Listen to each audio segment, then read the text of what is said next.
¿Recuerdan de las clases anteriores?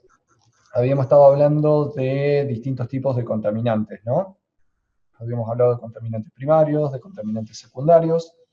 Los primarios eran los que se emitían directamente a la atmósfera, los secundarios los que se formaban en la atmósfera a partir de los primarios, y para ello también intervenían también algunos radicales libres o radiación ultravioleta que existen en la atmósfera.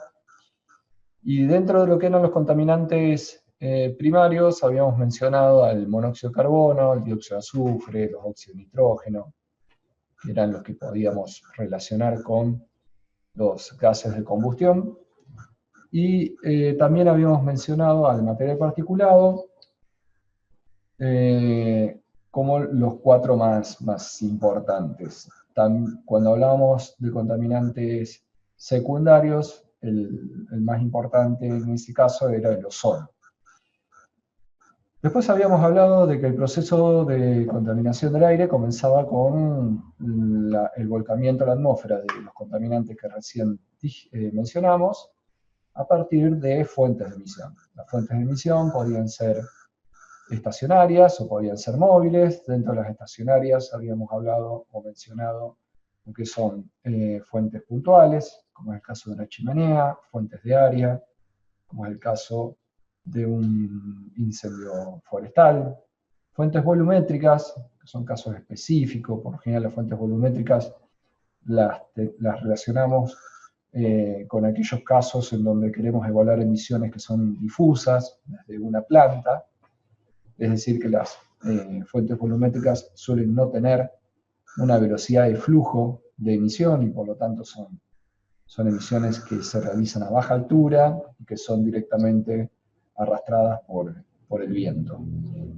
En el caso de las fuentes puntuales, habíamos visto en la clase anterior que normalmente lo que nos interesa es determinar el caudal de emisión de un contaminante, es decir, el caudal másico, el cual denominamos tasa de emisión. Para determinar la tasa de emisión de un contaminante, vimos que es necesario determinar dos variables. Una es la concentración de este contaminante que está siendo emitida por la chimenea, y la otra es el caudal volumétrico de gas que está siendo evacuado por la chimenea. En el caso de el caudal volumétrico del gas, la determinación del mismo vimos que se llevaba a cabo respetando normativa de la Agencia de Protección Ambiental de Estados Unidos, con la cual, mediante un tubo de pitot, ubicándolo en puntos, distintos puntos dentro de la chimenea, eh, estos puntos, recuerden que eran puntos transversos, determinábamos los deltas de presión en cada uno de esos puntos y de esa forma calculábamos el delta P promedio. Ese delta P habíamos visto de que el significado físico que tenía era el de la presión, el término presión dinámica o presión velocidad. Es decir, que cuanto mayor delta P tenemos, obviamente es porque mayor velocidad está teniendo el gas adentro del conducto. Después vimos que con ese delta P y aplicando la ecuación de Bernoulli se podía determinar dicha velocidad, para lo cual también había que tener en cuenta el peso molecular del gas, la temperatura del gas y lo que era la presión del gas. En lo que es a variaciones importantes podían llegar a suceder, vimos que el peso molecular del gas y la presión del gas adentro del conducto podía tomarse como un valor relativamente constante. En el caso del peso molecular, podríamos redondear en un valor de 30 gramos por mol, mientras que la presión podríamos acercarla a una atmósfera directamente. Con lo cual, las únicas dos variables que nos restan por definir para poder calcular la velocidad es el delta P promedio, expresado como raíz cuadrada de los delta P en realidad, y la temperatura del gas.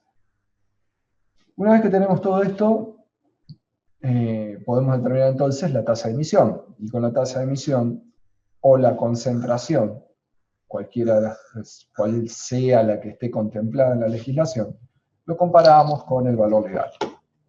valor legal, vimos que en el caso de Córdoba lo íbamos a encontrar en la resolución 105 provincial, la cual tiene valores tanto de emisión como de imisión o calidad de aire. Si los valores legales están siendo superados, aplicábamos una serie de pasos para tratar de resolver el problema. Los primeros pasos tendientes a evitar la generación del contaminante o llevar a cabo modificaciones en el proceso, y si no podíamos obtener resultados favorables con este tipo de iniciativas, no nos quedaba otra más que hacer un tratamiento al final de tubería, es decir, instalar un sistema de control de efluentes gaseosos. Bueno, a este punto hemos llegado. Ahora, al momento de definir un sistema de tratamiento de efluentes gaseosos, tenemos que tener en cuenta no solo el contaminante que vamos a tratar, sino también las propiedades de la corriente en la cual está presente el contaminante. Principalmente, tenemos que prestar atención a la temperatura. La temperatura suele condicionar los sistemas de tratamiento de gases que uno quiere instalar. Por otro lado, la composición química del gas portador también es una variable que tenemos que evaluar, principalmente para aquellos casos en donde esa composición química pueda producir corrosión dentro del equipo. Y la tercera propiedad es la inflamabilidad. Hay algunos sistemas de control de emisiones de gases que trabajan empleando campos eléctricos. Entonces, si tenemos un gas inflamable o un material particulado inflamable, obviamente no podemos someterlo a la acción de un campo eléctrico. Finalmente, la composición del gas portador también puede condicionar no solo el material de construcción del equipo, sino también los mecanismos de limpieza o, podríamos decirlo, regeneración del equipo que está llevando a cabo el tratamiento. Esto se debe a que cuando nosotros tratemos contaminantes, en muy pocas ocasiones los contaminantes van a ser destruidos, sino que en la mayoría de los casos los contaminantes son retenidos dentro del equipo. Y si son retenidos dentro del equipo, obviamente, ustedes ya lo saben, por el simple concepto de un balance de masa, se produce acumulación dentro del equipo, y esa acumulación va a llegar a un momento en donde no va a permitir que el equipo funcione adecuadamente. Y por lo tanto, todos los sistemas de tratamiento de gases necesitan un sistema de limpieza.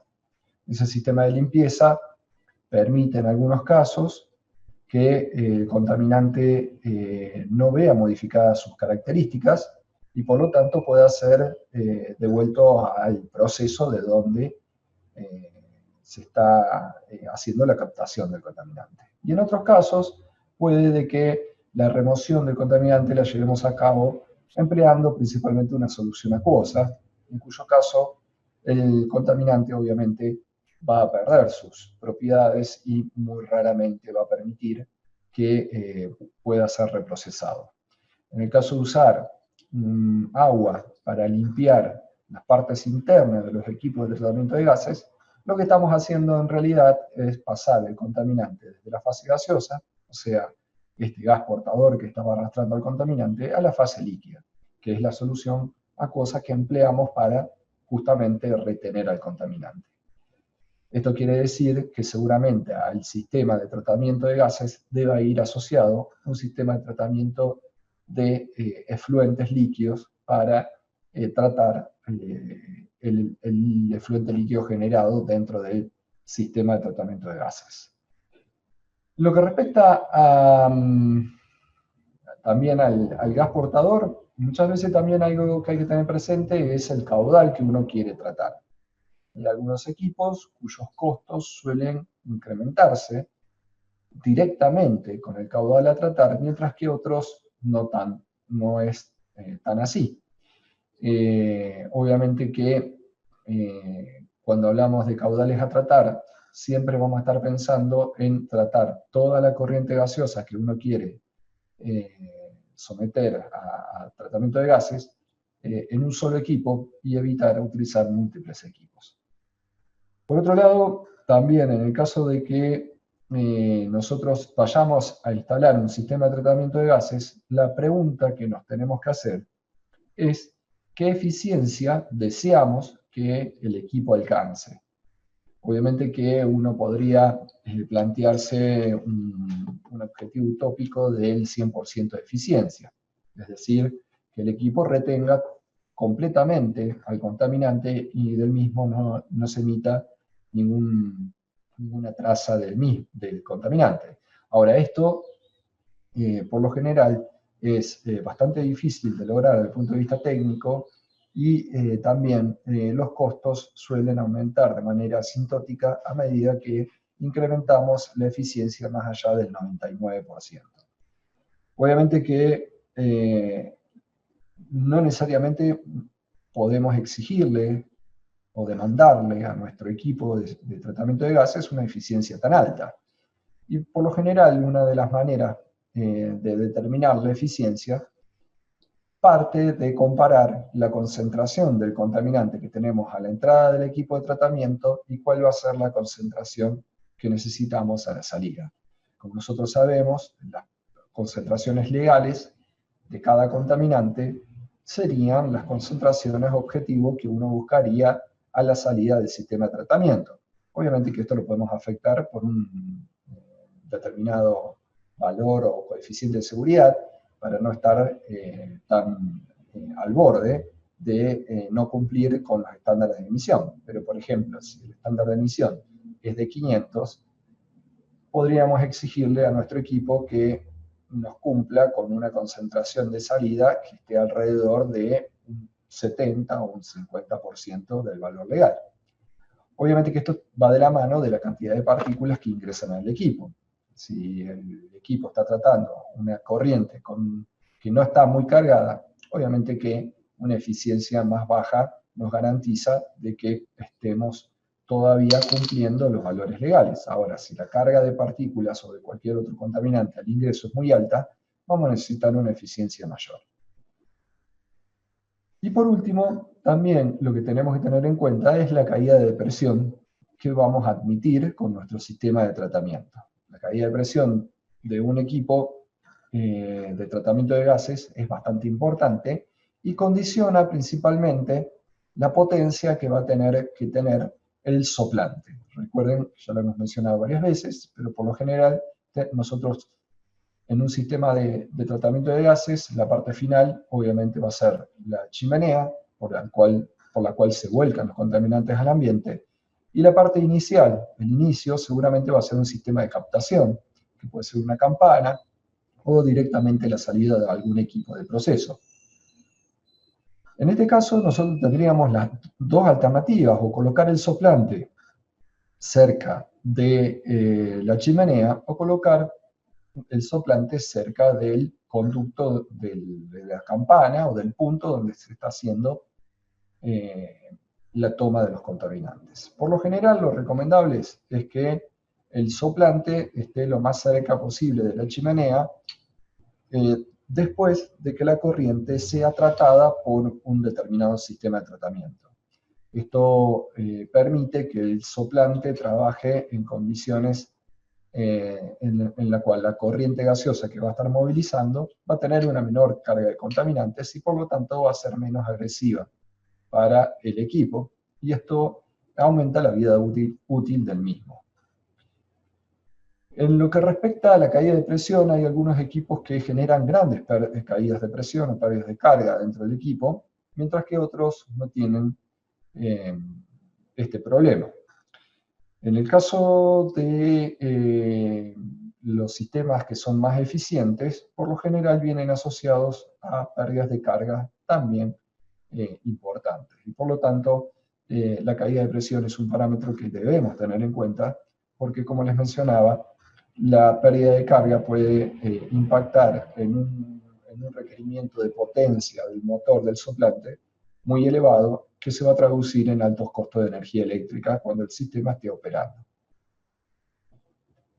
Eso, lo que hemos hablado o lo que les he mencionado hasta el momento, tiene que ver con el gas que está arrastrando el contaminante. En lo que respecta a los contaminantes en sí, obviamente que cada uno de ellos difieren en cuanto a las propiedades que hay que tener en cuenta. Vamos a arrancar, en este caso, con el tema del material particulado total.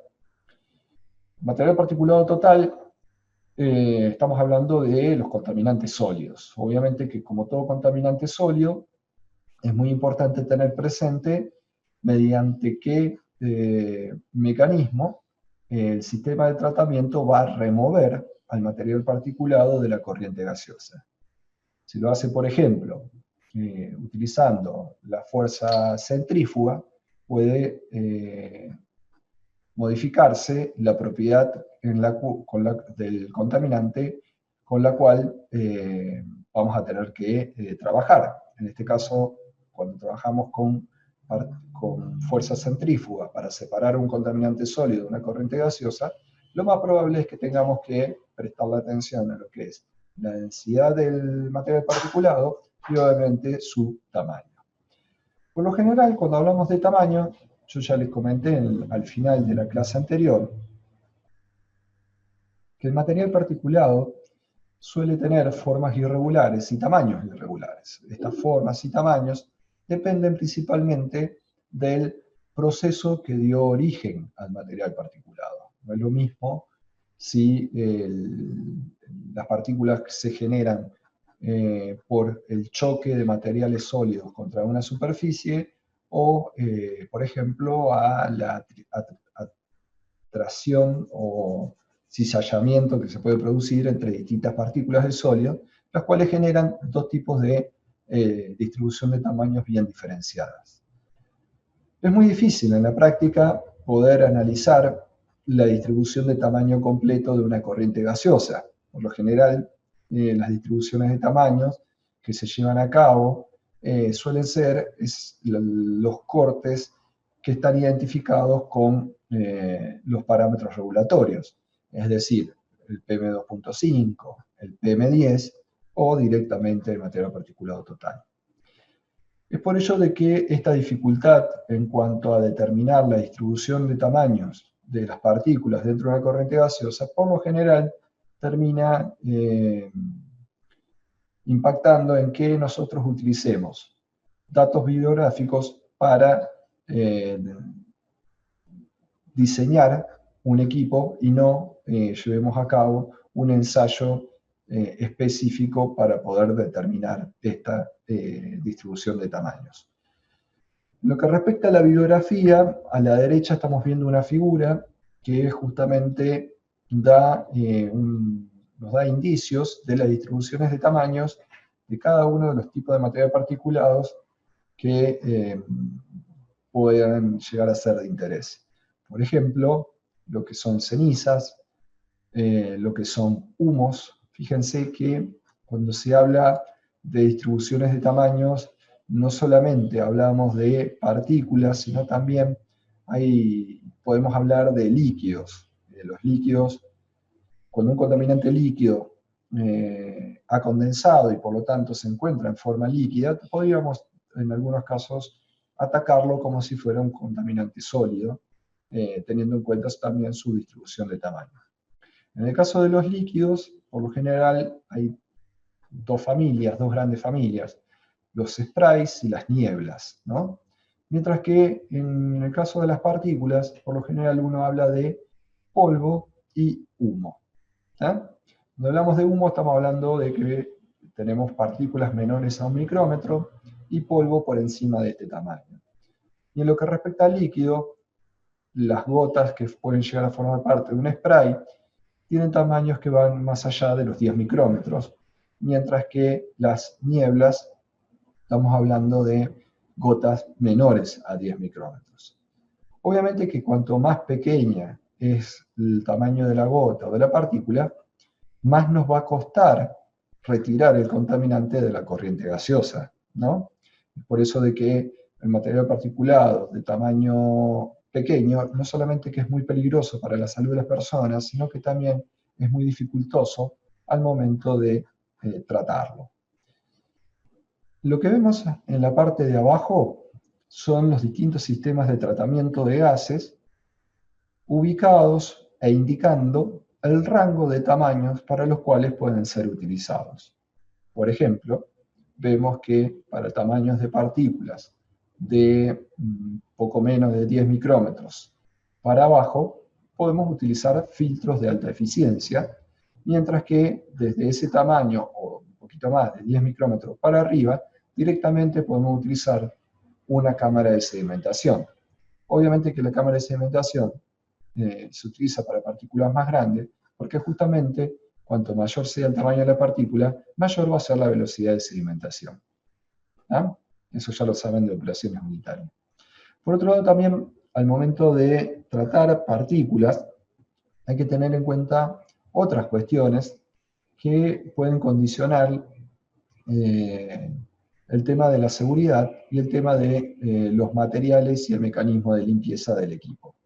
Por ejemplo, si tenemos partículas que son pegajosas, imagínense una partícula pegajosa ingresando a un sistema de filtración y al momento de impactar con la membrana filtrante, obviamente que al ser una partícula pegajosa se va a adherir más fuerte que si la partícula no tuviera esta propiedad.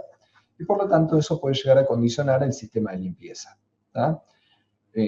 Así también, si una partícula pegajosa se acerca e impacta contra una superficie metálica, lo más probable es que quede adherida y no podamos retirarla por vibración, sino que tenemos que pasar a un sistema diferente, como puede ser directamente el de utilizar agua dentro del equipo en forma de lluvia para que esa película de agua en contra de las paredes arrastre a la partícula a la partícula que es pegajosa. Por otro lado, si la partícula es corrosiva, obviamente que va a condicionar, al igual que lo que dijimos del gas portador, lo que es el material de construcción del equipo. ¿tá? Y por último, el tema de la toxicidad y la reactividad. Es decir, tenemos partículas que son reactivas e incluso pueden llegar a inflamar, hay que tener especial precaución, y la toxicidad principalmente se da en la eficiencia del equipo. Si tenemos partículas que son muy tóxicas, por lo general vamos a necesitar que el equipo logre alta eficiencia para evitar que las partículas puedan ingresar al ambiente, ¿no? El primer sistema, ¿hasta ahí? ¿Está claro? ¿Tiene alguna duda? ¿No?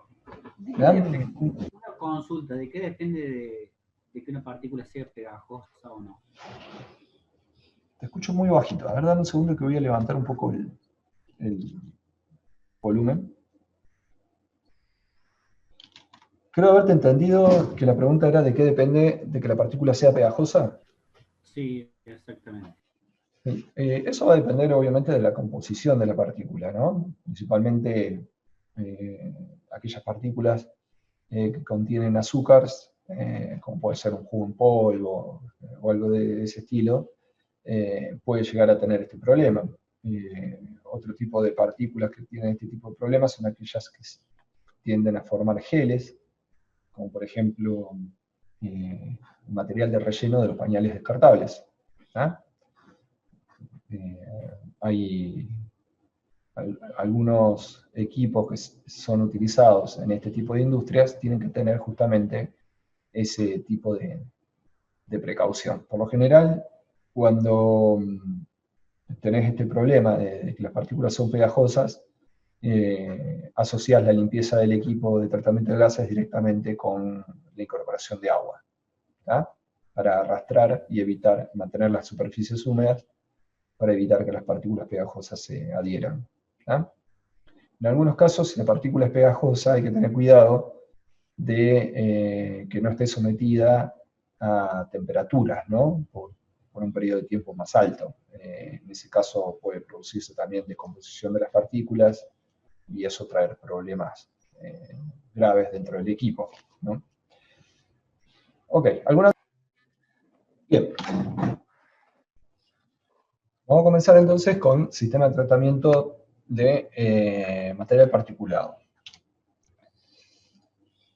El primer sistema que vamos a ver es el más económico de todos en cuanto a costo de operación y son los sedimentadores por gravedad.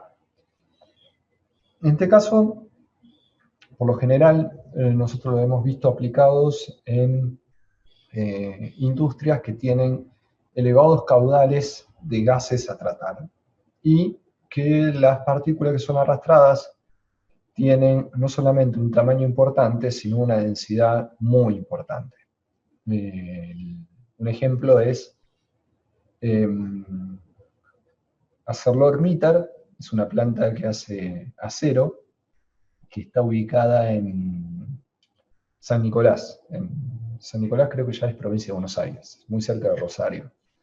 Ellos tenían 3 hornos de fundición de acero mediante 3 hornos de tipo inductivo, en donde volaban muchas partículas, no solamente de coque, sino también de materiales metálicos, ferrosos, y por lo tanto tenían un sistema de tratamiento primario de sedimentadores por gravedad. En el sedimentador por gravedad, en realidad lo que vamos a buscar es que la partícula que está siendo arrastrada, nosotros tenemos entonces una corriente gaseosa que va a ingresar, viene siendo conducida por un conducto, obviamente eso tiene una velocidad, y esa velocidad es la que permite el arrastre de las partículas. Cuando esa velocidad que se da en una determinada área de sección transversal 1, supongamos, estamos hablando de la sección transversal que resulte de este conducto, ¿no? Obviamente que si el caudal que está impulsando el soplante se mantiene constante, cuando la corriente gaseosa ingrese dentro de la cámara de sedimentación, lo que vamos a tener es un aumento de la sección transversal. Al aumentar de manera tan importante la sección transversal y el caudal ser constante, obviamente que la velocidad dentro de la cámara de sedimentación se reduce fuertemente. ¿Hasta qué punto tenemos que reducir la velocidad? Bueno, lo que tenemos que hacer es lograr que la velocidad de arrastre en esta dirección por parte del gas sea suficientemente baja para que la partícula pueda empezar a sedimentar dentro del equipo. Obviamente que el tiempo que se necesita adentro del equipo tiene que ser suficiente para que la partícula que se encuentre en la parte más alta logre alcanzar el piso de la cámara de sedimentación. ¿Se entiende eso? ¿Sí? Es decir, que nosotros lo que vamos a calcular, teniendo en cuenta las propiedades del gas portador, es básicamente el tiempo de tratamiento necesario. Y el tiempo de tratamiento necesario va a resultar justamente del área de sección transversal y del largo de la cámara, que es justamente lo que uno utiliza como variable de manera tal de que en ese largo de la cámara la partícula pueda sedimentar fácilmente. En la parte inferior de los equipos de tratamiento de material particulado, por lo general, es conveniente tener sistemas continuos de descarga, un tipo tornillo sin fin que esté constantemente descargando desde la parte baja de la tolva. Estamos hablando de estos puntos. Obviamente que ese sistema de descarga de partículas tiene que garantizar de que el sistema de tratamiento se mantenga hermético, porque si no, obviamente las condiciones de presión y turbulencia dentro del equipo pueden modificarse. ¿Estamos de acuerdo con esto? ¿Sí?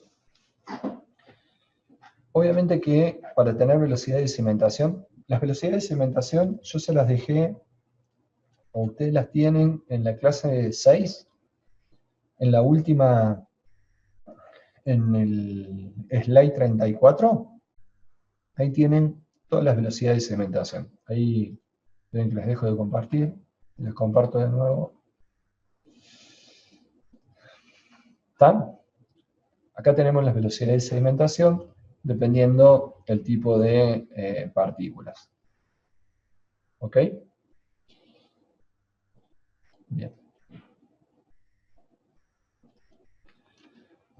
Para este tipo de tratamiento de gases, las partículas, como les decía, tienen que ser de tamaño importante, por lo general como regla así de pulgar, estamos hablando de 75 micrómetros para arriba, y en algunos casos en realidad no se lo utiliza como sistema único de tratamiento, sino como un pretratamiento de partículas antes de someter a la corriente gaseosa a un sistema de filtración, que es un sistema de retención de partículas de alta eficiencia. Lo que tenemos que tener presente es, o sea, la pregunta que me podrían hacer es, profe, ¿conviene instalar un sistema de tratamiento de gases como pretratamiento, siendo de que esto va a incurrir en un costo de inversión importante y obviamente va a incurrir o va a terminar impactando en que tengamos que aumentar la potencia del soplante por las pérdidas de carga que se van a generar?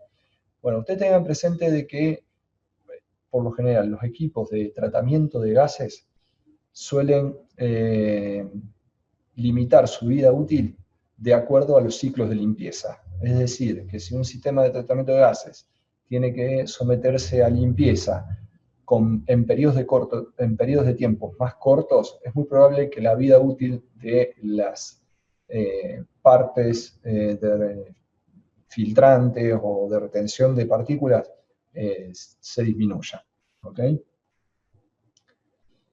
Con lo cual, obviamente, vamos a aumentar el costo de mantenimiento de un sistema de filtración de alta eficiencia.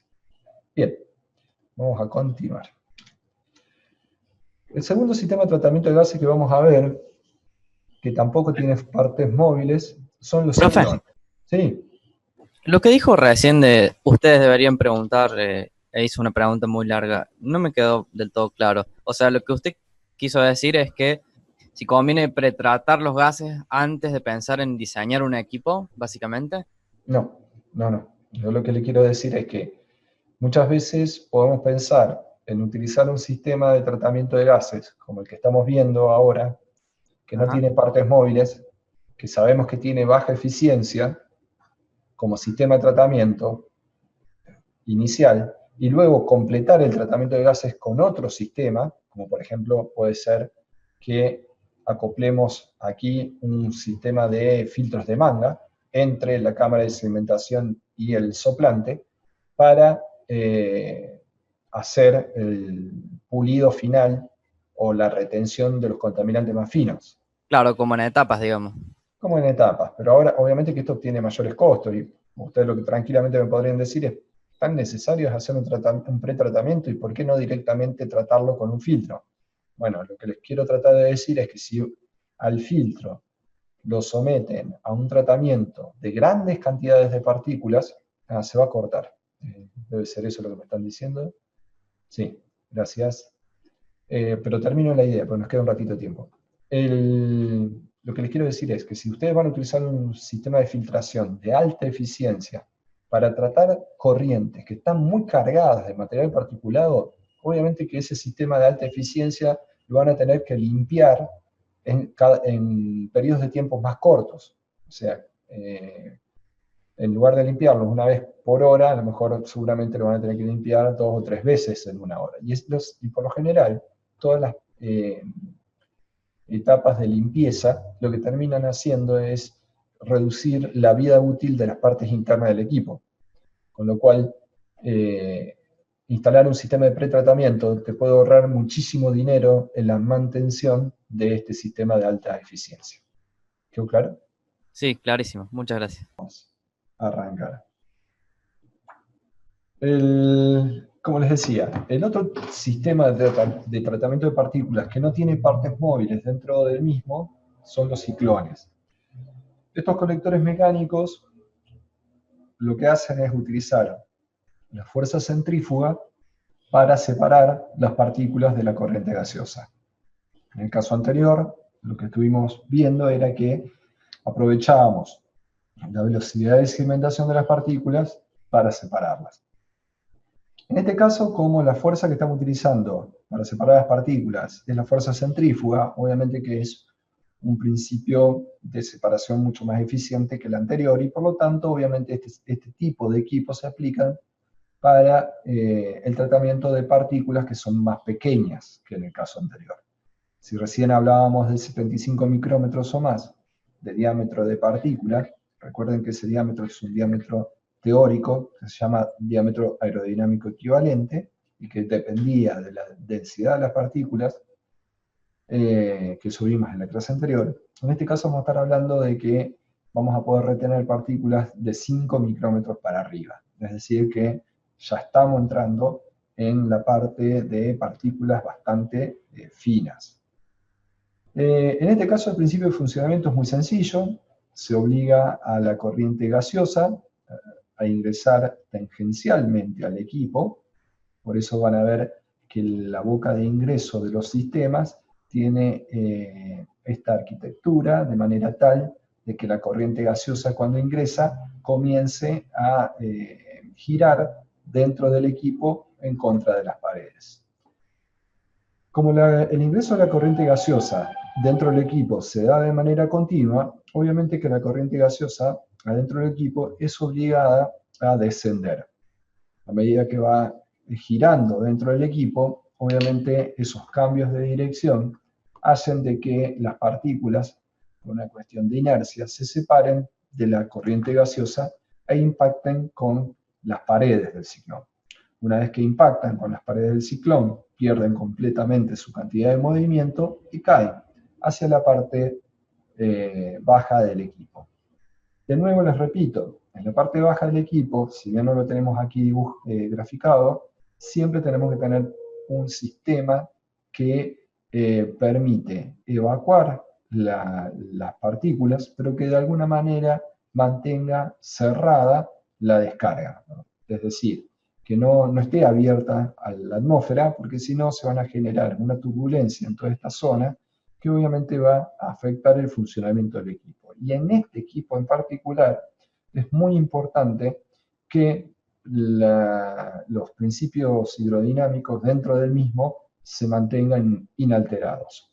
¿Por qué? Porque justamente en ese movimiento que hablábamos recién, descendente y circular que realiza el gas, debido a el cambio o la reducción en el área de sección transversal que se produce en la parte baja del equipo, en esta sección cónica, en un determinado momento esa corriente ciclónica que viene girando sufre un cambio de dirección abrupto. Principalmente uno piensa de que en ese punto tenemos un movimiento que es horizontal, o sea que la corriente de flujo puede llegar a ser en esta dirección, y en el momento de generarse el vórtex, esa dirección cambia y pasa a ser perpendicular. Ese fenómeno se denomina vórtex, y poder predecir en qué punto se está generando el vórtex, la verdad que es muy complejo. Es por eso de que los ciclones, por lo general, para diseñarlos, calcularlos, en realidad se utilizan relaciones de tamaños y no principios hidrodinámicos. Ese vórtex, que vendría a ser este cambio abrupto de la dirección del flujo de la corriente gaseosa, obviamente que es el punto en donde la partícula, al sufrir el cambio más abrupto de dirección, va a ser el último punto en donde la partícula más pequeña puede llegar a separarse de la corriente gaseosa. Es decir, que es de esperar que las partículas de mayor tamaño se separen en la parte alta del equipo, y a medida que vayamos hacia abajo, las partículas que se van a ir separando pueden llegar a ser de menor tamaño. De todas maneras, el punto en donde la partícula más pequeña va a poder ser separada es justamente en el vórtex. Cuando se produce el vórtex, nosotros, imagínense, veníamos con la corriente gaseosa que viene girando en contra de las paredes. Cuando se produce el vórtex, la corriente gaseosa asciende por la parte central del equipo.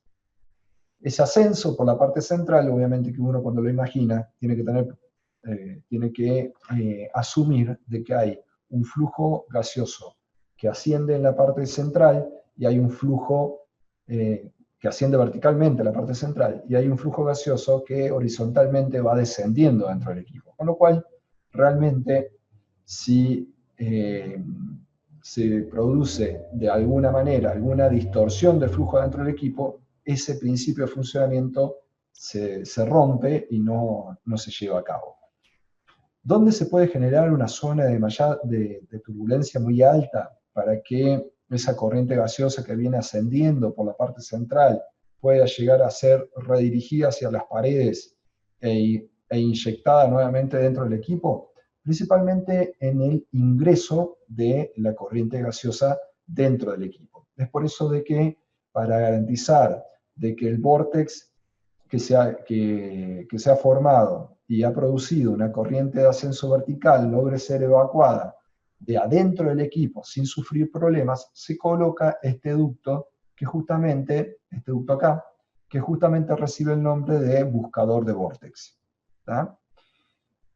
Entonces, ese tubo se coloca en la parte central y tiene una longitud que obviamente va a alcanzar a la longitud de la entrada del gas adentro del equipo. Dicho de otra forma, ese tubo protege a la corriente vertical que va ascendiendo de un reencauzamiento hacia las paredes del equipo. ¿Estamos de acuerdo con eso? ¿Alguna duda? ¿No? Bien. Profe, Sí. ¿podría repartirme un poco lo de la parte de Vortex? Porque se me cortó la conexión y escuché medio mal. Ok. Bueno, denme un segundo.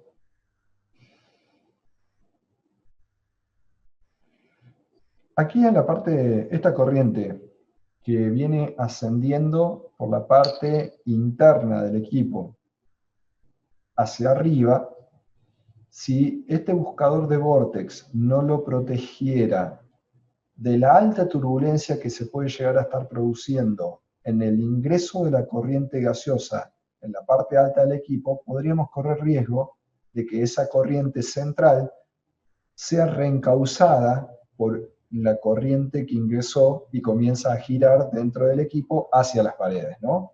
Si esa corriente vertical es reencauzada hacia las paredes, obviamente que del equipo no va a salir gas, el gas no va a ser evacuado por la parte alta del equipo y obviamente se va a romper el principio de funcionamiento que mencionábamos recién. Es por eso de que el buscador de vórtex tiene que tener la longitud suficiente para garantizar de que la corriente central, cuando llega a esa zona de elevada energía, de elevada turbulencia, no sea atrapada por la corriente de ingreso y logre evacuarse del equipo.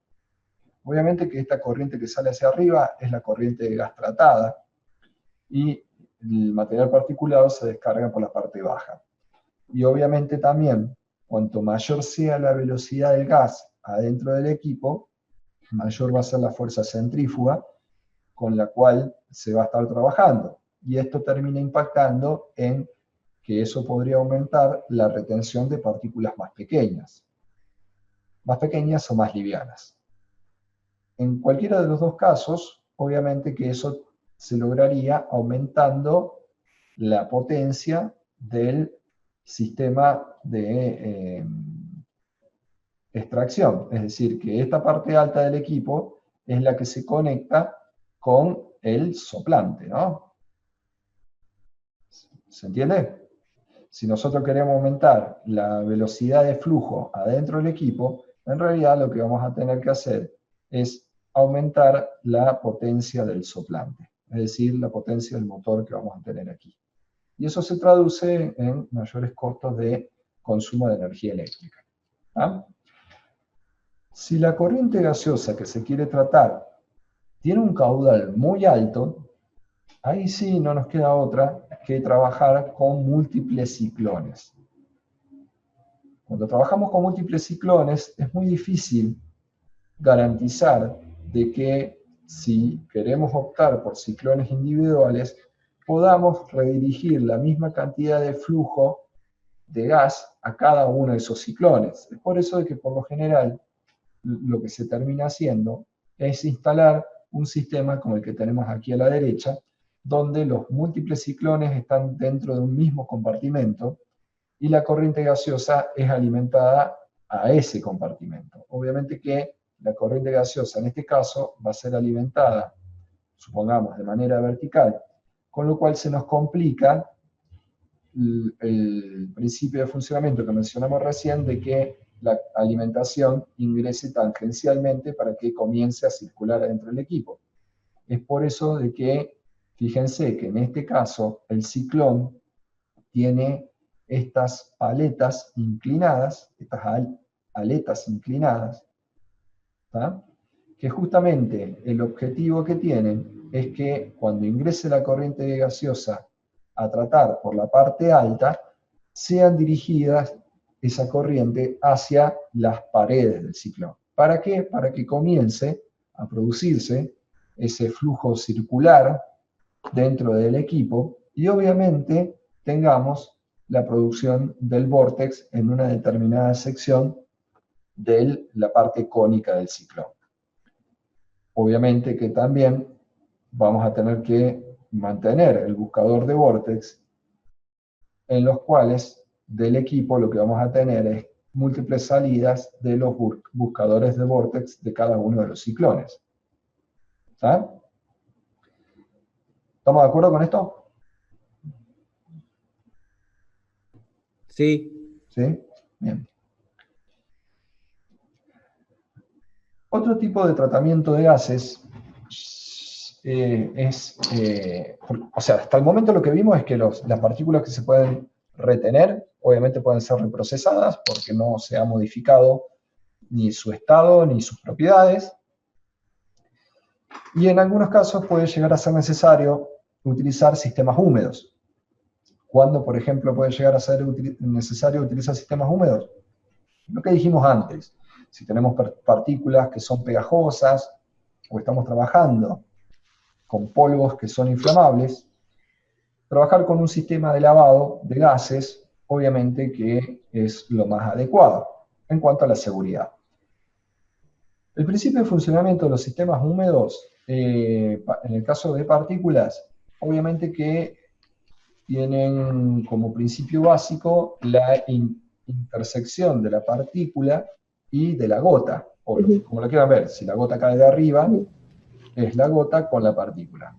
Con lo cual, si nosotros generamos gotas de gran tamaño, lo que vamos a tener es una menor probabilidad de impacto de las partículas con la gota, porque en ese caso tendríamos una muy baja relación área-volumen de la gota.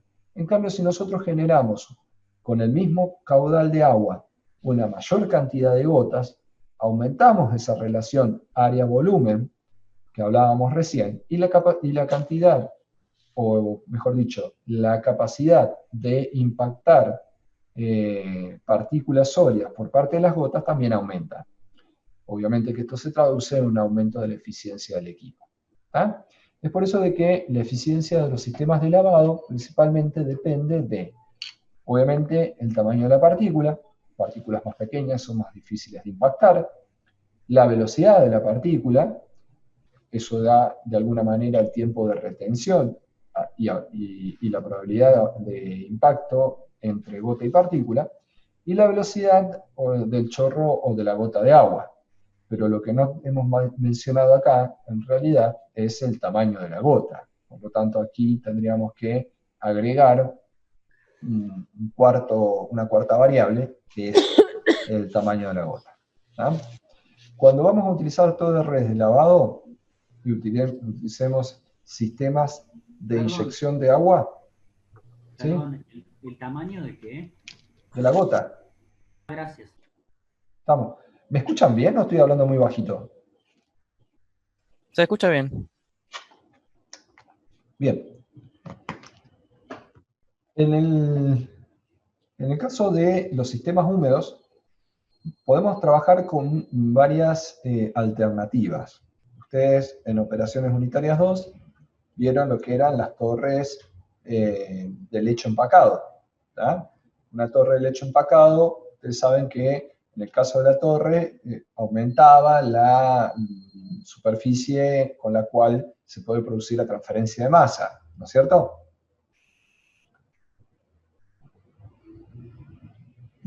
¿Sí?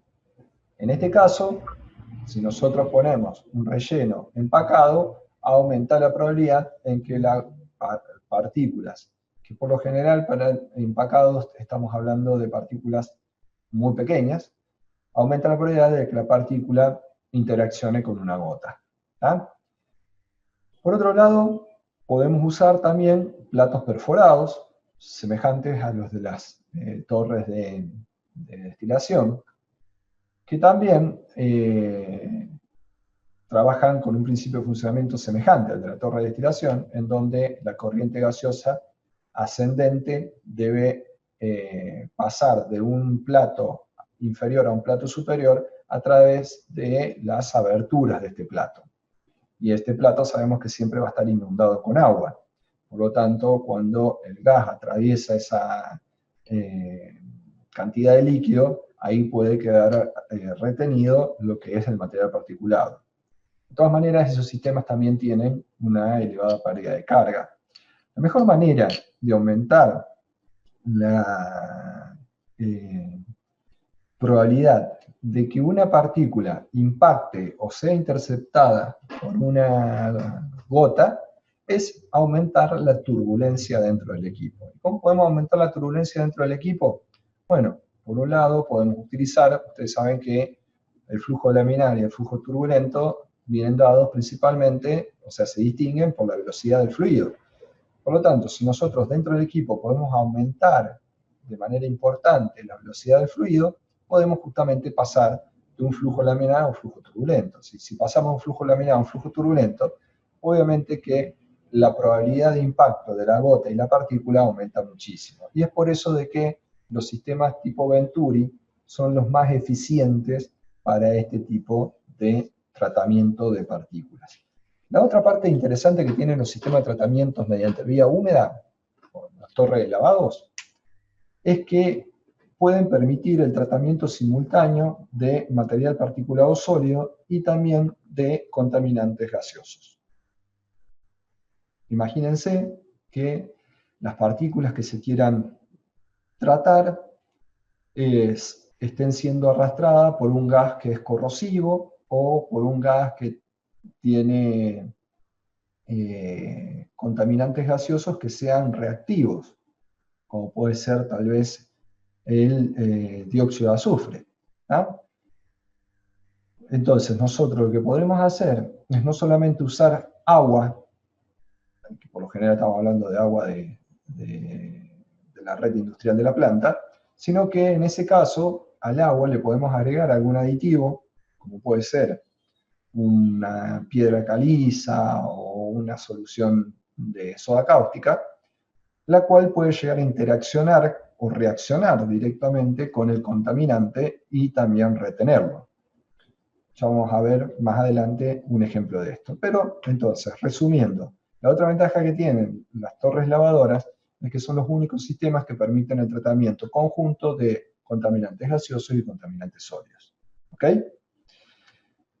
Como les decía, el sistema Venturi es uno de los sistemas más eficientes en lo que es capacidad para retener partículas y también por el tamaño de las partículas que puede retener. En este caso lo que estamos teniendo es una corriente gaseosa a tratar que ingresa al Venturi a través de la tobera principal, y en la parte de convergencia se produce la inyección de un elevado caudal de agua a través de rociadores. Estos rociadores, por lo general, buscan generar gotas de diámetro muy pequeño. Estas gotas, fíjense que no están apuntando a la corriente gaseosa, sino que tienen este arreglo para que la gota sea dirigida directamente a la zona de convergencia. La zona de convergencia es esta, ¿no? La zona de convergencia lo que hace es ir reduciendo gradualmente el área de sección transversal, con lo cual la velocidad del gas comienza a aumentar de manera importante. llegando a un punto, que es la llamado garganta, que es esta parte acá, en donde ya las gotas están siendo aceleradas de manera tan alta que el régimen en esa zona es de elevada turbulencia. Es decir, que aquí tenemos un caos mayúsculo, o sea, una situación de caos, una turbulencia muy alta, en donde el movimiento de las gotas y las partículas ya no es en la dirección de flujo, sino que es en todas direcciones. Y eso obviamente aumenta la probabilidad de impacto entre las gotas y la partícula. Posteriormente a esto, tenemos una zona de divergencia, que es la garganta, es la tobera de salida, que tiene como finalidad disminuir nuevamente la velocidad de flujo para que las gotas ahora se separen de la corriente gaseosa. Esto por lo general, fíjense, lo tenemos asociado, como acá está el equipo, ¿no? Lo tenemos asociados a un sistema para eliminar las gotas o la niebla que pueda llegar a arrastrar la corriente gaseosa y que puedan llegar a ser emitidas a la atmósfera. ¿Por qué a uno le interesa eliminar la niebla? Es decir, sacarle el agua a la corriente gaseosa, porque en muchas ocasiones la nube de vapor que es evacuada por la chimenea suele ser confundida por una elevada emisión de partículas, obviamente por desconocimiento, ¿no? Pero esto puede traer aparejado situaciones de conflicto con el entorno, ¿tá? Por lo general hay una forma muy fácil de darse cuenta si esto es humedad o es partículas, pero en estos casos, como la temperatura de los gases suele ser relativamente baja en esta instancia, no es tan fácil darse cuenta. Si es, por ejemplo, un sistema de tratamiento en donde el gas se trata con mayor temperatura, suele generarse aquí una pequeña zona de transparencia del gas cuando sale de la chimenea, debido a que la condensación se manifiesta de manera muy importante cuando el gas se enfría. Y para ello, por lo general, necesita ingresar a una cierta distancia dentro de la atmósfera del aire ambiente para que el gas se enfríe y empiece a condensar. Eso es muy común en las centrales térmicas, por ejemplo. En estos casos, no tanto. Entonces, en estos casos es muy probable que esto se perciba como una nube blanca que sale de la chimenea y puede llegar a ser confundida con una nube de partículas sólidas que está siendo evacuada. Igual, contaminación del aire, ¿no? Entonces, para evitar que esa confusión nos genere problemas, es muy conveniente eliminar la niebla cuando la corriente gaseosa sale de la garganta, y eso se logra de dos formas. Primero, haciendo un cambio de dirección brusco, como lo veíamos recién. Fíjense que acá hay un cambio de dirección brusco, justamente para que las gotas impacten en esta zona y sean retenidas, y a su vez esto suele ingresar dentro de un recipiente para eliminar la humedad de manera tangencial, para que una vez que ingresa esa corriente tangencialmente y comienza a subir, las gotas peguen contra las paredes del equipo y caigan. En algunas ocasiones podemos ayudar inyectando más agua a la corriente gaseosa para que ahora las gotas sean impactadas por gotas de mayor tamaño. Y por último, lo que se suele colocar aquí son perfiles o barras inclinadas que actúan como eliminadores de niebla. Esto ustedes ya lo conocen, por ejemplo, en la torre de destilación deben haber hablado de los de Mister o eliminadores de niebla. Este sistema de... ahora vamos a... ¿Alguna pregunta del sistema Venturi? ¿No? Ok. Vamos a hablar ahora del sistema de platos perforados, que esto no tiene mucho sentido describirlo, porque es lo mismo que sucede en las torres de destilación de platos perforados. estamos hablando de una pequeña modificación que es que no es que tengamos líquidos producto de la condensación como es en la torre de destilación, sino que directamente la inyección de agua de tratamiento se da en la parte alta de la torre, y eso justamente inunda los platos que mediante el downcomer van pasando de un plato a otro, ¿no? Y como siempre, los platos están perforados y la corriente gaseosa asciende a través de estas perforaciones. Otro tipo es directamente la torre spray. La torre spray es mucho más utilizada que la torre de impactadores, principalmente porque la torre de impactadores genera mayor pérdida de carga de la corriente gaseosa dentro del equipo. En el caso de las torres spray, podemos contar con varias líneas de inyección de agua, y como les decía, las toberas de aspersión de agua suelen tener diseños especiales de manera tal de garantizar dos cosas. Una es gotas pequeñas y la otra es de que se tapen lo menos posible con material particulado, porque tobera que se tapa obviamente resta eficiencia al equipo. Bien, finalmente, cuando utilicemos un sistema de tratamiento de gases mediante vía húmeda, tenemos que tener presente de que el contaminante que ingresó al sistema de tratamiento ahora fue pasado a una corriente líquida, y por lo tanto ahora empezamos a tener el problema de la generación de barros. En el caso de tratamiento de partículas sólidas, obviamente que una generación de barros del sistema nos va a obligar a tener un sistema de tratamiento asociado para esa corriente. Por lo general, estos sistemas de tratamiento de gases requieren de elevados caudales de agua, y por lo tanto uno tiende a asociar circuitos cerrados de agua al sistema de tratamiento. Es por eso que aquí vemos que tenemos un circuito cerrado de agua justamente en esta región. Aquí está saliendo, se hace un pequeño tratamiento y luego se vuelve a inyectar, ¿no? Estos sistemas de recirculación pueden tener asociados sistemas de separación de sólidos tal vez más eficientes que un simple tanque de recirculación, como puede ser el caso de un clarificador.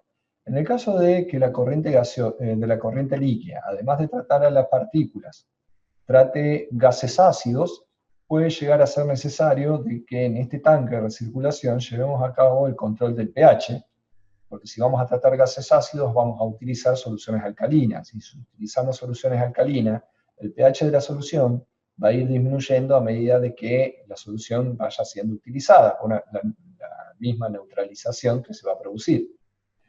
Es por eso de que en el tanque de recirculación tenemos que controlar el pH para ir dosificando el álcali que estemos utilizando.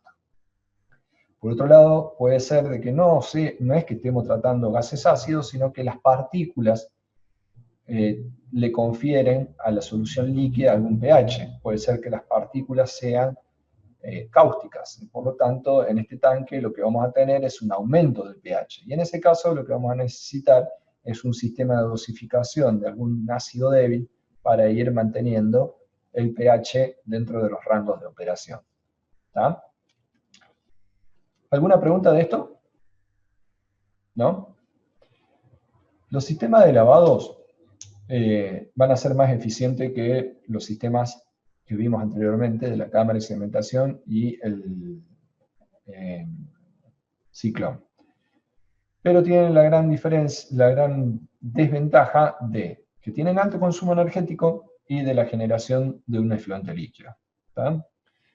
Pero en algunas ocasiones es, como les decía antes, una de las pocas alternativas que nos queda disponible, principalmente cuando tenemos que tratar gases que son explosivos. Obviamente con gas que es explosivo uno nunca lo metería adentro de un campo eléctrico. Y es por eso de que vamos a hablar ahora de los sistemas que se llaman de alta eficiencia de retención de partículas. El primer sistema que vamos a ver es el precipitador electrostático. Los precipitadores electrostáticos se pueden construir de distintas formas, pueden trabajar de distintas maneras, Lo más común es que utilicemos un sistema, a ver, un sistema como el que vemos en pantalla, en donde vamos a tener placas y entre placa y placa, fíjense que en esta parte se ve que en esa sección, en ese espacio entre placa y placa, cuelgan electrodos de alambre, como los que vemos aquí, los cuales se mantienen tensados por los contrapesos que tienen la parte inferior. ¿Ah? Es decir que, a ver, el último precipitador electrostático que vi funcionando fue el de Holcim, de Yoxina, y el electrodo de alambre, para que se den una idea, eran 3 hilos de alambre de púa que estaban trenzados. Se ubica en lo que es el alambre de púa, ¿no? Sí, bien. El alambre de púa justamente tiene cada cierta distancia un sistema, la púa que se dice, que en el caso de hacer circular corriente, aumenta la cantidad de electrones que se van a estar generando alrededor del electrodo. ¿Por qué se generan electrones alrededor o cargas alrededor del electrodo? Porque por este electrodo se hace circular una elevada cantidad de corriente. Y esa elevada cantidad de corriente se logra mediante estos transformadores o rectificadores que tenemos en la parte superior. Esto no significa que el equipo consuma mucha energía, sino que lo que estamos teniendo es un elevador de voltaje. Lo recuerdan ustedes que la cantidad de corriente se mide, consumida, la van a medir del equipo, la van a ver a través del amperaje. Y acá el amperaje no se mueve, sino que lo que se hace es, se toma corriente y a la corriente se la rectifica para lograr voltajes elevados. Al tener voltajes elevados, la cantidad de corriente que está circulando por ese electrodo es muy alta y genera lo que se llama el efecto corona. El efecto corona es el mismo que ustedes perciben cuando están llevando a cabo una soldadura con electrodo, en el momento en que el electrodo toca la pieza metálica, y por lo tanto obviamente se produce un traspaso de corriente muy elevado, y se genera esa corona que ustedes perciben de color violeta, ¿no? Y que siempre les deben haber dicho que no la miren fijamente porque les hace mala vista. En este caso no logramos una corona que se perciba de tal manera, de manera visual, sino que lo que vamos a tener, a ver si tenemos lo que vamos a tener es que alrededor de este electrodo vamos a tener cargas. ¿Está? Las placas, como vimos recién en la imagen, se mantienen también en la misma dirección que los electrodos. Y esa dirección es perpendicular a la dirección del flujo de la corriente a tratar.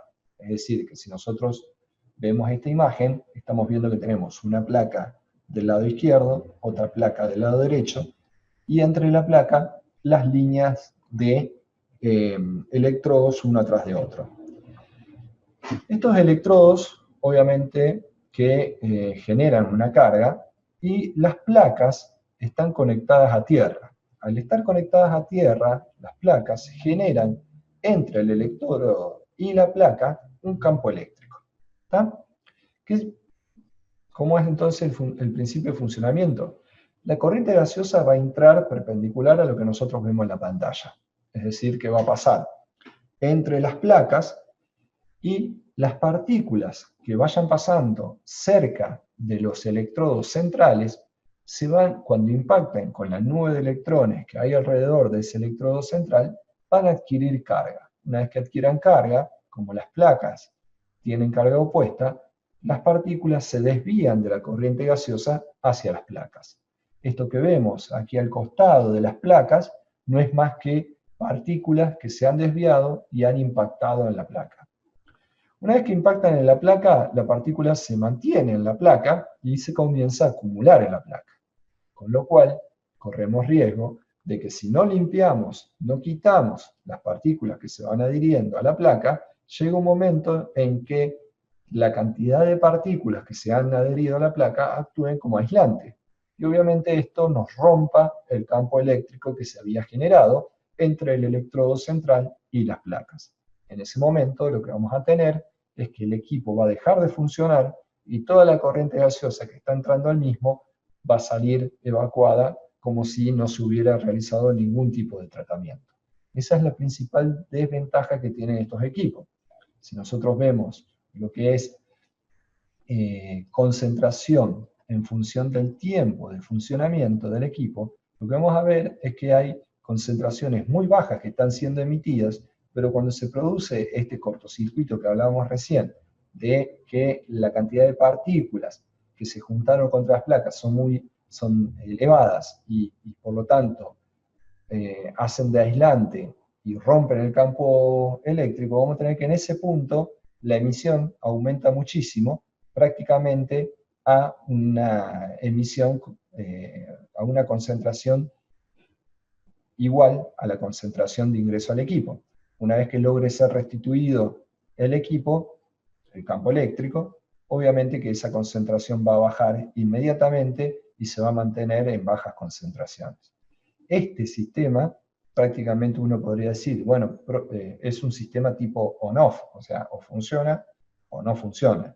Bueno, justamente esto es lo que le juega en contra al momento de seleccionar estos equipos, porque no te da tiempo para predecir cuándo el equipo va a salir de funcionamiento o necesita algún tipo de intervención. ¿Está? ¿Está claro esto? Profe, Sí, hay algo que no entendí. sí, Tiene la placa puesta a tierra y en sí, el electrodo, digamos, el que tiene generado el alto voltaje. sí. Cuando circula el gas, ¿por qué se pegaba a la placa? Bien. El gas, fíjense aquí, el gas ingresa perpendicular a las placas y el electrodo, ¿no? Cuando ingresa perpendicular a las placas y el electrodo, toda la corriente gaseosa se va encauzando y va pasando entre las placas. ¿Estamos de acuerdo? Sí. Entre placa y placa hay un electrodo. En realidad, un electrodo atrás de otro. Pues la placa tiene un espesor, más que un espesor, un ancho importante, y es muy probable que en ese ancho de una placa haya 5 o 6 electrodos. ¿Ok? Esa corriente gaseosa que va pasando perpendicular entre placa y placa, obviamente que las partículas van a ir acercándose, o sea, van a ir, ya sea en el primer electrodo, en el segundo o en el tercero, como eso se mueve de manera bastante turbulenta, las partículas van a ir pasando cerca del electrodo. Cuando pasan cerca del electrodo, van a atravesar esa nube de cargas que hay alrededor del electrodo y ahí se van a cargar negativamente. Al cargarse negativamente, como las placas están puestas a tierra, la partícula se desvía de la corriente gaseosa y se pega a la placa. ¿Está claro? No llegué a ver quién era la que estaba consultando. Romina, Sí, Romina me parecía. Romina, me estabas por decir algo. sí, en sí las partículas del gas no vienen con carga, No. cargan en el electrodo. Sí, recordá que hay muchos electrodos, uno atrás de otro. Sí, sí, sí. Tal vez no se carguen en el primer electrodo, sino que pasen cerca de la nube de electrones en el segundo o tercer electrodo, ¿no? Bien. Pero hay partículas que tienen una carga. La mayoría ¿O de no los se casos, considera eso? no, la partícula adquiere carga cuando atraviesa la nube de electrones de la corona Sí. y adquiere esos electrones, o arrastra, por decir, arrastra no es la palabra, pero es como que arrastrase esos electrones. Una vez que adquiere, que choca con esa nube de electrones, adquiere esos electrones y ahí adquiere carga. Obviamente que uno puede ayudar a que la partícula se cargue más rápidamente o mejor. Una de las mejores maneras es inyectarle en la corriente gaseosa ácido sulfúrico. Las soluciones de ácido sulfúrico mejoran o disminuyen la resistividad de las partículas, o mejoran la conductividad de las partículas, como lo quieran llamar. El problema de usar ácido sulfúrico es la corrosividad que vamos a tener adentro del equipo. ¿no? Pero a las partículas, si de alguna manera le aumentamos la humedad, o sea, le aumentamos la cantidad de agua que hay, también las partículas se cargan de manera más eficiente, se carga más fácil. Perfecto, sí, entendí ahora. Gracias. Bien. El otro tema que tenemos que ver es que, como les decía recién, si las partículas se adhieren a una placa, cada cierto tiempo tenemos que quitar las partículas de la placa para evitar que se genere esa capa que pueda llegar a actuar como si fuera un aislante. Y por lo tanto nos rompa el campo eléctrico que tenemos entre las placas, ¿no? Placa electrodo, así. En ese momento, nosotros podemos llevar a cabo limpieza de las placas por, bueno, lo más antiguo era vibración. Lo que se hacía era de manera manual accionar sistemas que producían movimiento de las placas para que las partículas se despeguen de la placa y caigan. Por eso vamos a ver que si aquí tenemos el primer cuerpo de placas, esperen que pongo el puntero láser. Si aquí tenemos el primer cuerpo de placas, en la parte inferior vamos a tener la tolva que va a recoger las partículas que se van a despegar de las placas. Ahora también tenemos que tener presente de que cuando las partículas se despeguen de la placa, es muy probable de que la corriente gaseosa las vuelva a resuspender y las arrastres más hacia la salida del equipo. Es por eso de que estos equipos suelen construirse en varios cuerpos. Por eso tenemos esta imagen. ¿Para qué? Y para que cuando un campo eléctrico esté trabajando, puede que el otro campo eléctrico esté siendo justamente sometido, o sección de equipo esté siendo sometido a limpieza. Es decir, que cuando ingrese la corriente en el primer campo eléctrico que esté trabajando, las partículas se van a separar hacia las placas, pero cuando ingresen a esta parte del equipo, que está representada como campo eléctrico 2, lo que vamos a tener ahí es que cuando las partículas se despeguen de las placas, a lo mejor la corriente gaseosa los vuelve a arrastrar. Pero seguramente vamos a tener un campo 3, en donde en el campo 3 seguramente va a estar funcionando. Es decir, que lo que se esté resuspendiendo en este campo lo estamos reteniendo nuevamente. Lo que no vamos a poder evitar es que tengamos campo 4, 5, 6, lo que sea, es que cuando el último campo se esté regenerando, se esté limpiando, una pequeña concentración de partículas va a ser arrastrada y eliminada por la chimenea. Es por eso que cuando les graficaba recién la concentración de partículas a la salida, vamos a ver que nunca vamos a llegar al 100%, sino que vamos a tener una eficiencia muy alta de retención de partículas, pero que no, obviamente no va a ser total. ¿Estamos de acuerdo con eso?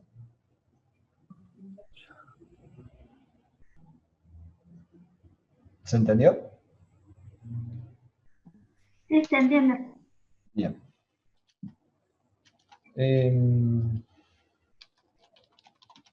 Lo otro que me... A ver, déme un segundito.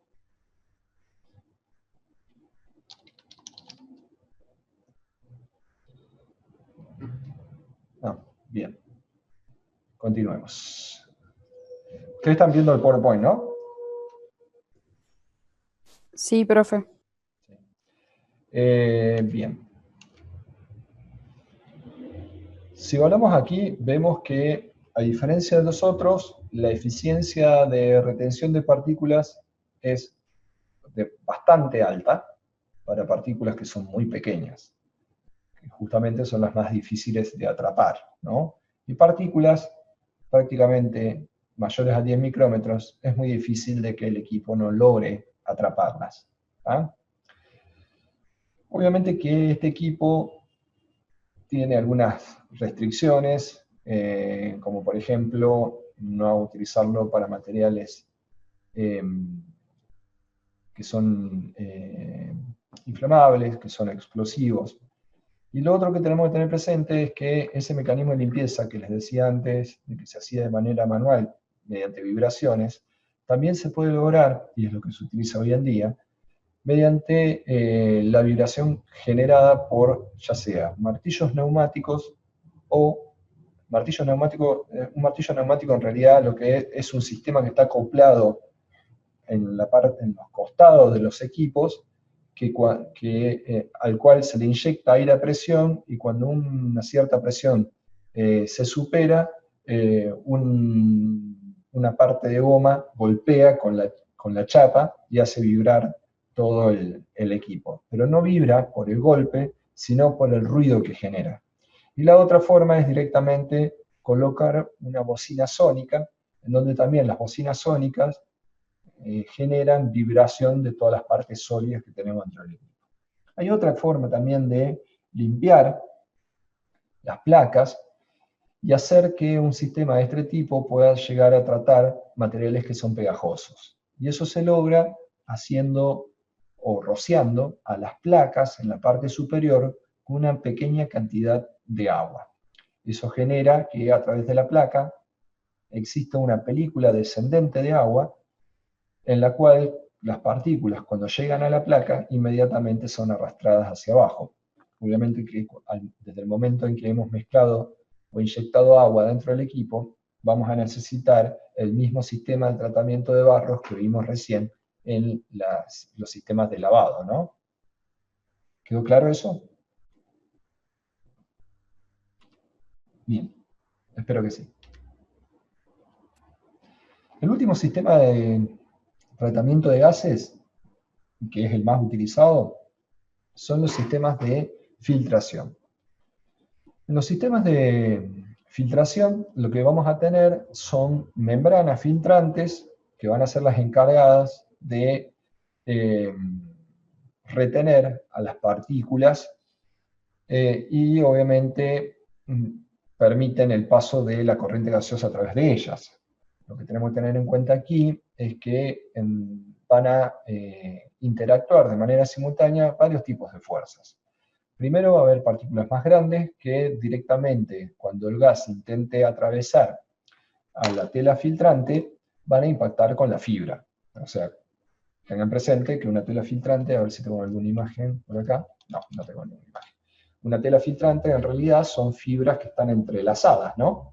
Cuyos espacios, esos espacios que vemos ahí, entre los distintos entramados de fibras, en sí no terminan definiendo el tamaño de partícula mínima que pueden retener, porque en realidad el que termina llevando a cabo la filtración no es la tela filtrante, sino es la primera capa de partículas sólidas que se adhieren sobre esta tela. ¿Ah?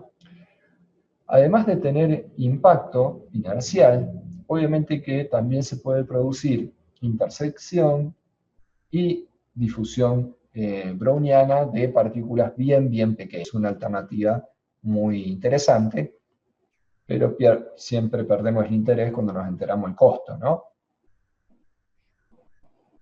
En algunos casos puede ser que utilicemos directamente mangas de cerámica, es decir, una cerámica porosa, en la cual obviamente lo que es la resistencia a la temperatura está garantizada, pero la fragilidad de este tipo de mangas condiciona su uso.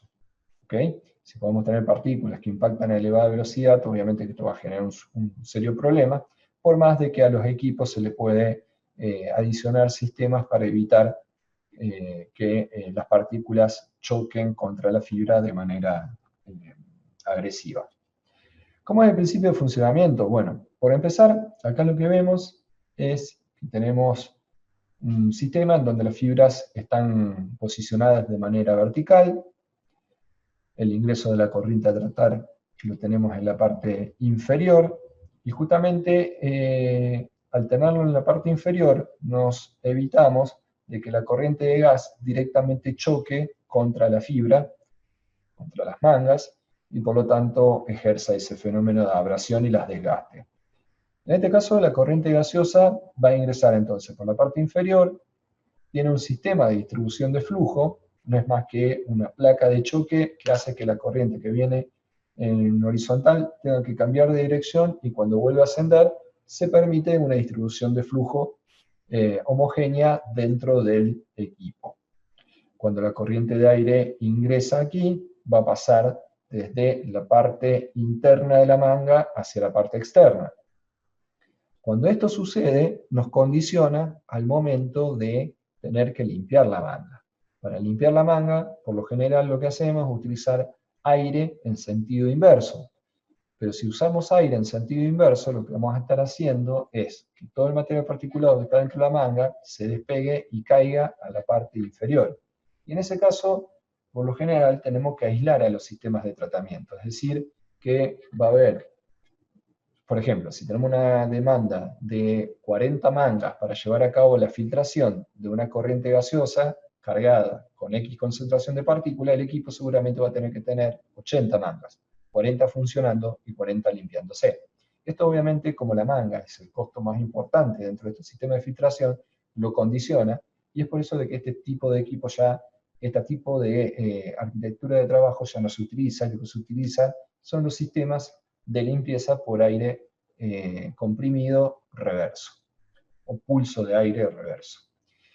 ¿Cómo es este sistema? ¿Qué diferencia tiene? Bueno, acá la diferencia básicamente se da en que el aire, en lugar de ingresar desde la parte interna de la manga y filtrarse a medida que atraviesa la manga, acá es al revés. El aire ingresa, el aire cargado de partículas ingresa del exterior y el aire limpio escapa por la parte central de las mangas. Como ven, acá tenemos un solo cuerpo, por lo tanto, si la demanda de mangas era de 40, el filtro va a tener 40 mangas. ¿Ah? Lo que se cambia aquí es cómo lo vamos a limpiar.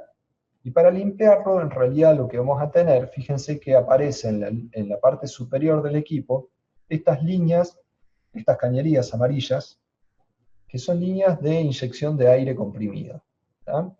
Si pueden prestarle atención, van a ver que todas las mangas de la primera hilera, de la primera fila, comparten la misma línea.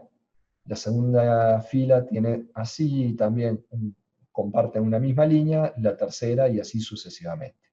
Lo que vemos en la imagen es que cuando la primera fila de mangas y la tercera fila de mangas inyecta aire a presión en la parte central de la manga, para que ese aire a presión produzca un pequeño estiramiento de la manga, es como si la manga se inflara un poquito y se contrae nuevamente, debido a ese pulso de aire a presión.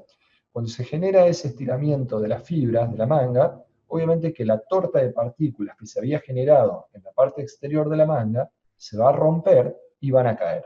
¿Ah? De nuevo, cuando cae, tiene que haber un sistema, una tolva, que en este caso es una tolva única, con un sistema de helicoides que produce la descarga continua de las partículas retenidas. El aire, como les decía, en esta imagen vemos que cuando el aire a presión se inyecta en la primera fila de mangas, en la segunda fila de mangas no se realiza la limpieza, sino que se continúa con el tratamiento. Y en la tercera fila se puede producir el tratamiento, en la cuarta no, y así sucesivamente. Es decir, que de manera alternada se va llevando a cabo la limpieza. Sin embargo, la limpieza es muy poco probable que se lleve a cabo al mismo tiempo, es decir, que las mangas de las filas impares se inyecte aire a presión en un determinado momento y las mangas de las filas pares se inyecte aire a presión en otro momento, sino que lo que se va haciendo es alternar las inyecciones de presión entre las distintas filas. Lo que sí se respeta es que si hay una fila de manga que se está limpiando, las dos filas de manga que tiene antes y después estén trabajando para que las partículas que se puedan desprender de la limpieza de las mangas y toda la corriente gaseosa que esté ascendiendo por esa zona continúe su tratamiento normal. La corriente gaseosa limpia, que dejó sus partículas adheridas a la parte externa de las mangas, ahora va a escapar por la parte central de las mangas, justamente por el espacio anular que tenemos arriba entre la boca en donde está agarrada la manga y el caño que se produce la inyección de aire a presión. Es decir, que el compartimento de las mangas, el compartimento superior, está separado del compartimento donde se produce el tratamiento. ¿Está claro eso?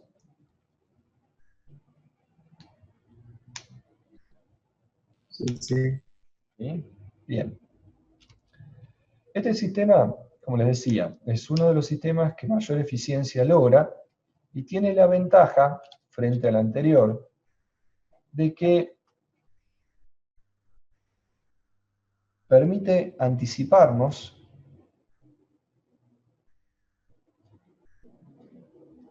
si esto es tiempo y esto es concentración. En realidad nosotros lo que vamos a notar, porque imagínense, nosotros tenemos una manga que son hilos entrelazados, ¿no?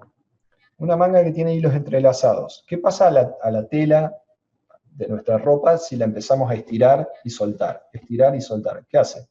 ¿Qué va a pasar con las fibras? El tamaño del poro va a variar, o sea, se van a correr las fibras.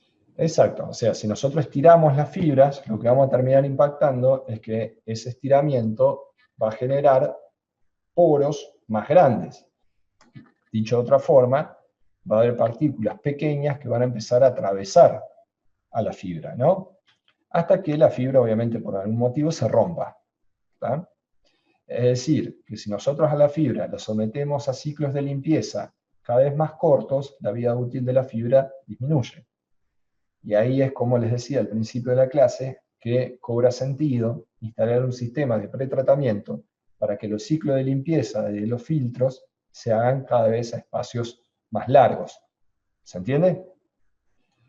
Volviendo al tema de que la fibra se estire, nosotros lo que vamos a notar es que paulatinamente la concentración de partículas va a ir aumentando con el tiempo, pero si nosotros notamos este aumento de la concentración de partículas, nos permite anticiparnos para llevar a cabo el reemplazo de las fibras y volver a acomodar el equipo hacia las condiciones iniciales. ¿Está? Esto que tiene de bueno es que en ningún momento vamos a tener una concentración de salida del equipo igual a la concentración de ingreso. ¿Está?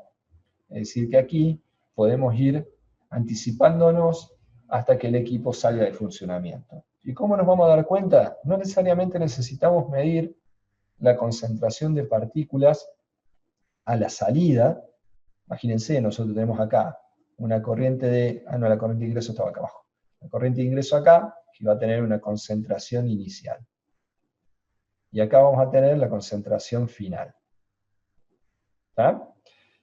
¿De qué otra manera podemos ir monitoreando la rotura de las bolsas adentro del equipo? ¿Con qué otra variable? ¿Qué producen las bolsas también? A ver, ¿alguna idea? Y si se encuentran pedazos de fibra de bolsa dentro del material que sale, podemos tener una opción Sí, de control. Sí, pero sin necesidad de observar lo que sale, de observar físicamente las partículas que salen. Si nosotros tenemos...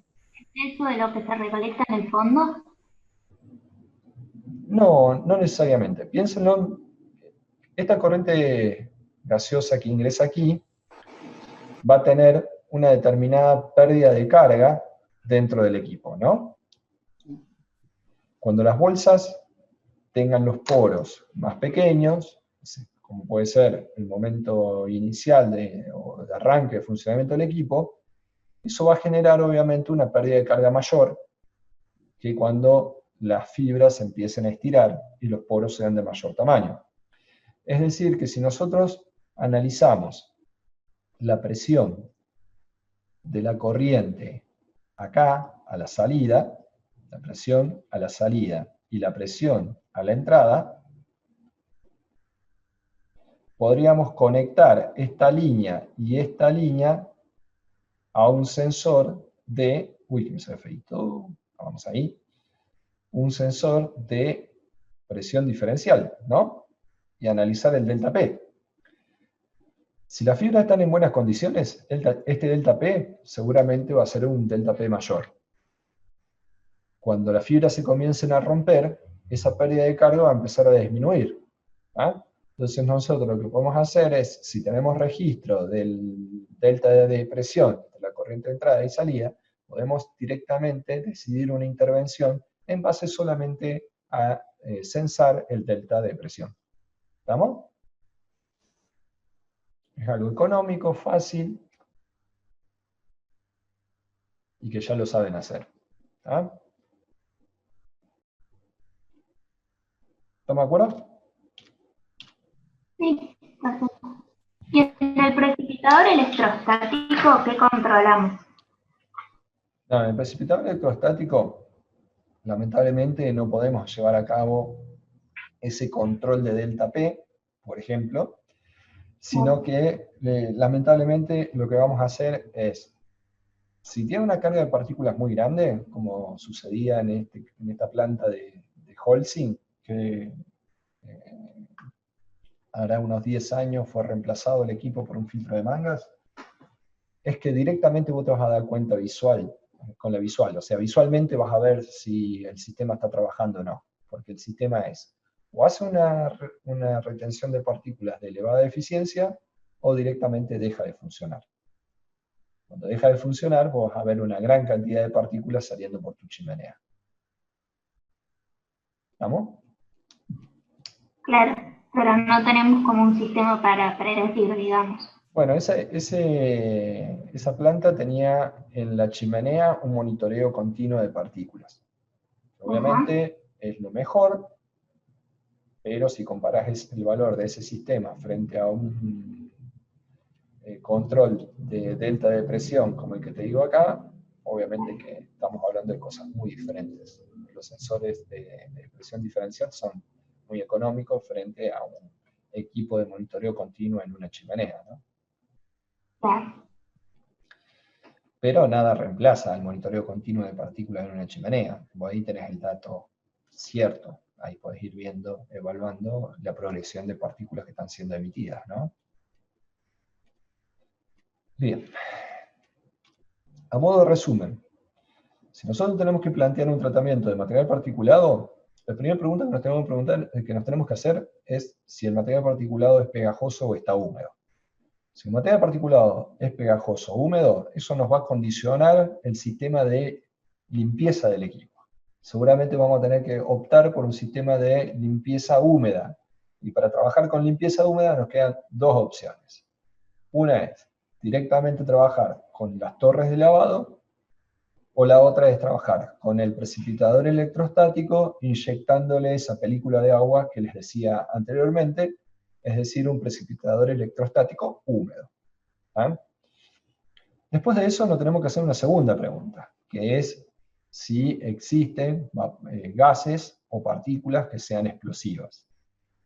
¿Por qué? Porque obviamente eso condiciona la utilización de los precipitadores electrostáticos. Si tenemos un sistema, o sea, un material particulado o una corriente gaseosa que es explosiva, olvídense del precipitador electrostático. Y lo tercero es la eficiencia que se quiere lograr junto con las partículas que uno quiere retener. Y eso van de la mano, porque la eficiencia, uno no puede decir yo quiero tener una eficiencia del 99%. No, en realidad yo quiero una alta eficiencia para partículas grandes o quiero una alta eficiencia para partículas grandes y pequeñas. Si queremos una alta eficiencia para partículas que sean pequeñas, vamos a tener que ir a los sistemas de filtración. Son los sistemas de mayor eficiencia que podemos tener. Obviamente son los más caros. Los más caros en lo que es inversión inicial y también caros en la reposición de las mangas. ¿Ah? En los casos que les mencionaba antes, de Holcim, ellos trabajaban con mangas que eran importadas, de lo cual eran costosas, ¿no?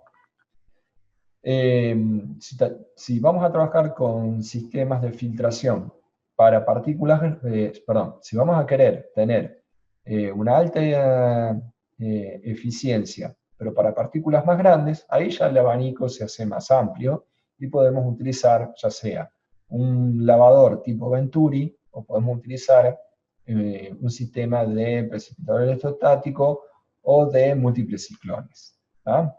Por lo general los ciclones, que son estos colectores mecánicos, ciclones y las cámaras de sedimentación no se utilizan nunca como sistemas únicos de tratamiento. Si se utilizan como sistema de tratamiento es porque realmente la emisión de partículas es relativamente baja o son partículas muy grandes, ¿ah? de gran tamaño, de gran densidad. Obviamente que en las empresas ustedes lo van a ver siempre al ciclón y la mayoría de las veces lo van a ver como sistema único. Y en ese caso, ¿por qué es? Por un tema económico, nada más. es porque es económico en su fabricación, en su instalación y en su mantenimiento. Pero no les garantiza a ellos que sea eficiente. ¿Ah? Bien. ¿Alguna pregunta? ¿No? Bien. A partir de ahora tendríamos que ver tratamiento de contaminantes gaseosos, así que vamos directamente a cortar acá. Faltan 10 minutos para terminar, no tiene mucho sentido arrancar con este tema. No sé si tienen alguna duda de material particulado. Lo otro que les puedo decir, para que recuerden, es que los ciclones, si bien yo no se los estoy dando ahora, los ciclones, para que sean eficientes, suelen ser de diámetro pequeño, o sea, de diámetro de cuerpo no muy grande, y de bastante longitud. ¿Ah? Por lo general uno cuando ve un ciclón lo ve, lo fabrican de manera casera y lo hacen con los tachos de los recipientes de chapa de lo que es aceite o demás, que son los tachos de 200 litros, utilizan ese como cuerpo del ciclón y luego utilizan otro tacho de 200 litros para hacer el cono. Eso lo vimos mucho en la industria, que son ciclones caseros, y obviamente terminan teniendo una eficiencia de retención muy baja. Los ciclones tienen que ser de diámetro pequeño y elevada longitud. ¿Para qué?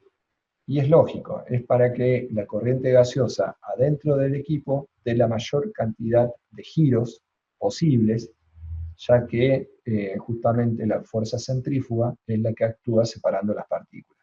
Si ustedes hacen un ciclón de diámetro más grande y de cuerpo de escasa longitud, la corriente gaseosa ahí adentro va a dar un par de vueltas y rápidamente va a salir evacuada, con lo cual la retención de partículas no va a ser para nada buena. ¿Ok?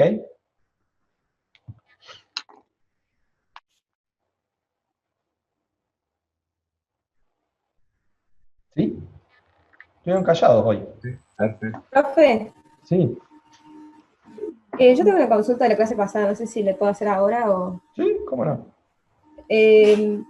Cuando vimos los conductos de área transversal cuadrada o rectangular, que sacábamos el diámetro equivalente, Sí. ahí no entendí bien el procedimiento. Después de sacar el diámetro equivalente, voy a la gráfica y de ahí saco la cantidad de puntos de muestra, digamos, que... Exacto. Con el diámetro equivalente determinás la cantidad de diámetros hacia abajo de la boca de muestreo y la cantidad de diámetros hacia arriba de la boca de muestreo. Lo que era el A y el B. ¿Ah? Ahí lo proyecto para que...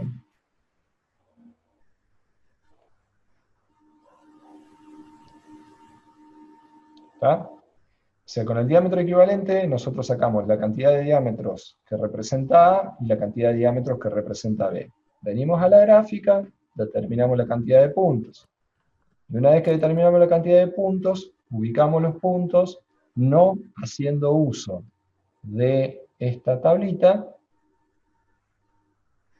de esta tabla, sino directamente construyendo una matriz dentro de la chimenea rectangular.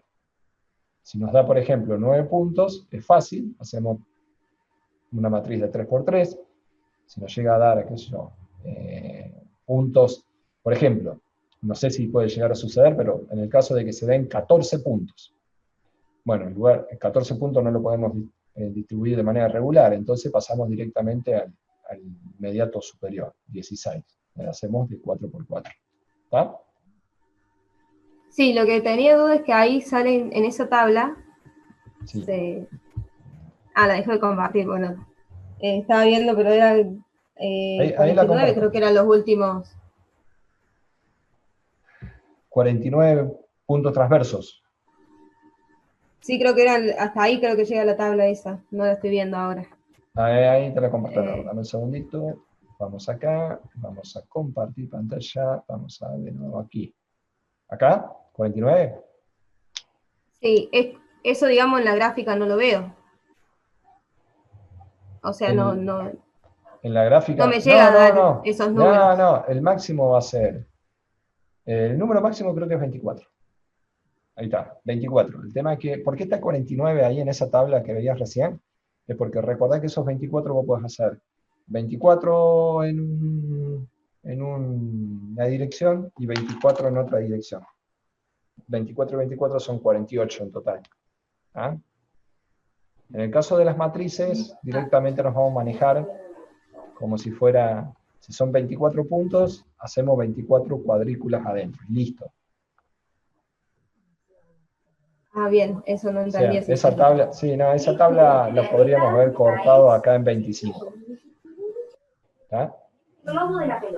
Bien, y tenía otra duda también en cuando teníamos un Dame un diámetro menor. segundito que hay alguien que tiene el micrófono abierto. Vamos a silenciar a todos. ¿Quién es la que está hablando? Evelyn. Evelyn. Ahí silencia a todos. Y ahora vamos a... Evelyn, fíjate si podés activar tu micrófono. Ahí está. Bien, ¿qué me decías? Cuando teníamos diámetros menores a 30 centímetros, habíamos Sí. dicho que era de la entrada, digamos, del fluido 8 diámetros para arriba para hacer la... Sí. Esto. No sé si era... Sí, o sea, ahí dice 10 y yo tenía anotado 8, por eso no sabía si eran 8, 8 y 2 o 10, 8 y 2.